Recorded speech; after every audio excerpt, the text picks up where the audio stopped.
नमस्कार, शंखनाद न्यूज चॅनलच्या मराठी बातमीपत्रात आपलं स्वागत आहे। बघूयात आजच्या महत्त्वाच्या घडामोडी।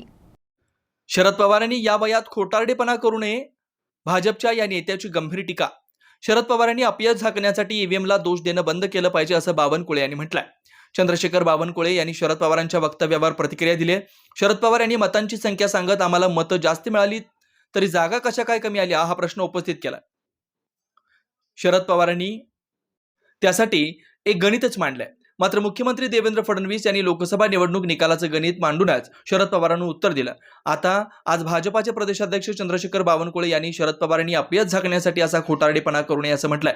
विधानसभेत प्रचंड मोठा पराभव त्यांचा झाला, जनतेने त्यांना नाकारलं। आता येणाऱ्या स्थानिक स्वराज्य संस्थांच्या निवडणुकांमध्ये पराभवाची भीती आहे।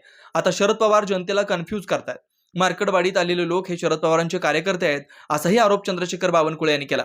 जनतेने लोकसभेचा खोटारडेपणा विधानसभेला दाखवून दिला। शरद पवार यांचा आम्ही सन्मान करतो, पण त्यांनी या वयात असा खोटारडेपणा करणं योग्य नाही।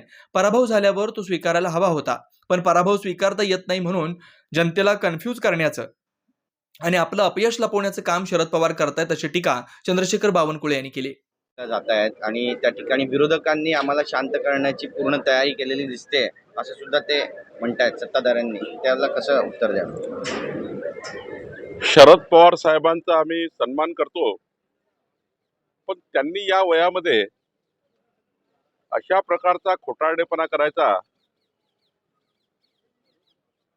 पराभव झाला तर स्वीकारून घ्यायला पाहिजे होता।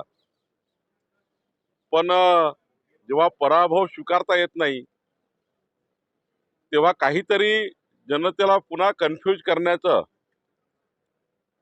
आणि कन्फ्यूज करून पुन्हा एकदा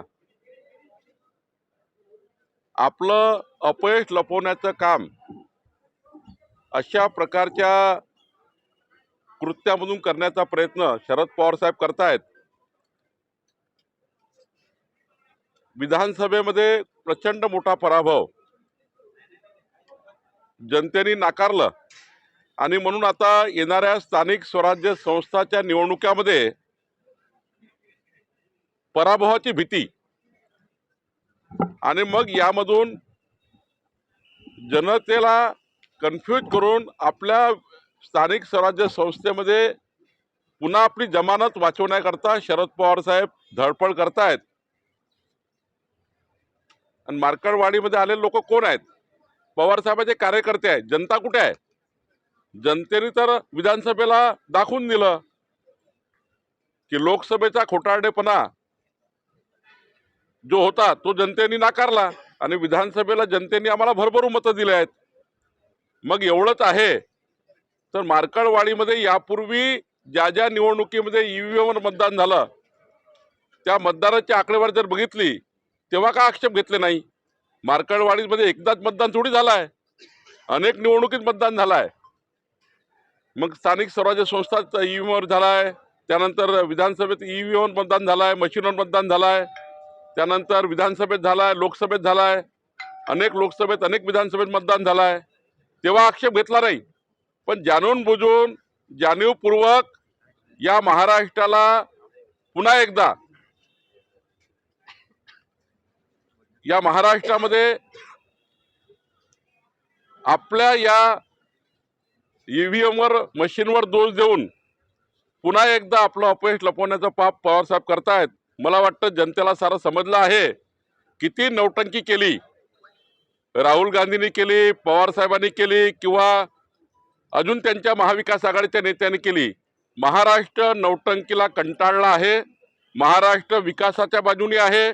महाराष्ट्राला महायुतीकडनं अपेक्षा आहे आणि महायुतीचं सरकार देवेंद्रजींच्या नेतृत्वामध्ये या महाराष्ट्राला प्रचंड ताकदवान आणि महाराष्ट्र हा देशातला क्रमांक 1 राज्य करण्याकरता आम्ही काम करणार आहोत। सर, उत्तम जानकर म्हणतायत की मी राजीनामा देतो, बॅलेट पेपरवर तुम्ही मतदान घ्या, त्यासाठी मी तयार आहे।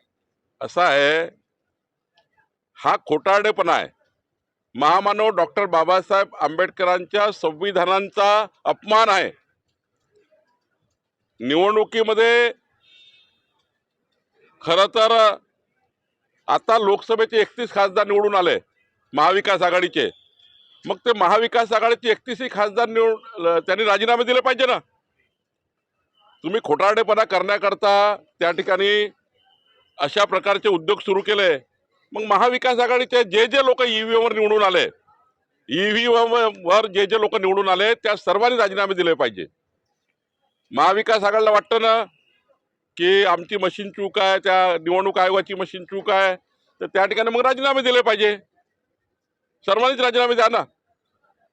खरं तर हा काही निवडणूक आयोगाने अत्यंत संविधानिक पद्धतीने स्वीकारलेला हा ईव्हीएमचा निर्णय आहे आणि त्यावर अनेक निवडणुका झाल्या, कितीतरी निवडणुका आम्ही हरलो आहे. मोदींच्या निवडणुकीत तर आम्ही महाराष्ट्रामध्ये आम्हाला मोठे अपयश आलं आहे. आम्ही तेव्हा ईव्हीएमवर दोष दिला नाही, आम्ही तेव्हा आमचा चुका दुरुस्त केल्या. आमच्या निवडणूक जे काही पराभव झाला त्यातनं आम्ही काही शिकलो आणि त्यातनं आम्ही पुढे गेलो. पवार साहेबांनी या पराभवातून शिकलं पाहिजे आणि पुढे गेलं पाहिजे. खोटेपणा किती कराल तुम्ही आणि या वयात किती खोटेपणा कराल असं मला वाटतं. सर मराठी भाषिकांचा महामेळावा होणार आहे बेळगावात आणि त्या बेळगावातल्या देखिए शरद पुन्हा भेटूयात नवीन बातमीपत्रासह. तोवर नमस्कार.